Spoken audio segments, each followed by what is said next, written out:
Hello guys, for the video, ito muna i-video ko yung alaga ko na aso. Yan o, nag-video kami, tatlo kami. Yan o si Nonoy, si Wolwol, nagahaya ko, tumingin naman si Wolwol, nag-flying kiss ako, tapos nagpaligod na si Wolwol. Yan o, nilalamig sila kasi may bagyo.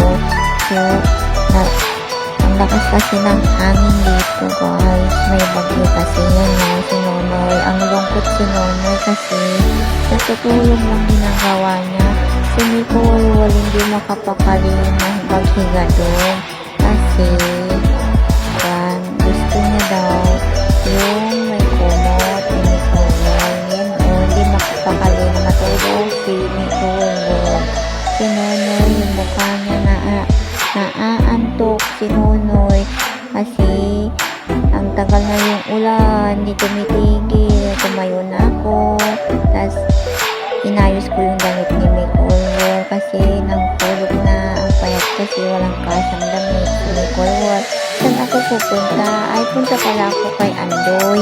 Yan o, si Andoy, gusto niya bumabas. Sabi ko naman kay Andoy, mamaya kang lalabas Andoy kung lumakas na yung ulan. Sabi ko, yan o, lakas ng hangin dito guys, nakakatakot. Sana mawala na yung bagyo, Lord. Yan o, basa dito sa bakanting lote namin guys. Hindi tumutulo yung tubig dito. Yan o, basang-basa o. Madulas pa dyan o, yung may green madulas. Mag-ingat tayo guys sa dinadaanan natin kasi madulas.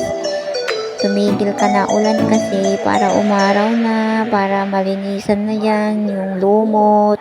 Yan o, ang basa. Punta na lang ako sa harap, tignan ko nga si Nonoy kung anong ginagawa nila. Yan o, naglalakad ako kung anong ginagawa ko sa mukha ko. Yan o, Mabay Andoy, sabi ko, si Nonoy tinitignan ko. Yan o, si Nonoy guys.